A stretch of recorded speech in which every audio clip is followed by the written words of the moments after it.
Month-old baby is lucky to be alive after putting something in his mouth at a public park in San Francisco yesterday.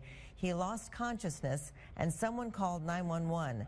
Today, his parents are thankful for the quick thinking of first responders and a special drug called Narcan, which is already in use to treat an overdose. Even in a toddler, paramedics recognize the symptoms. You know, those first responders just saved my son's life, and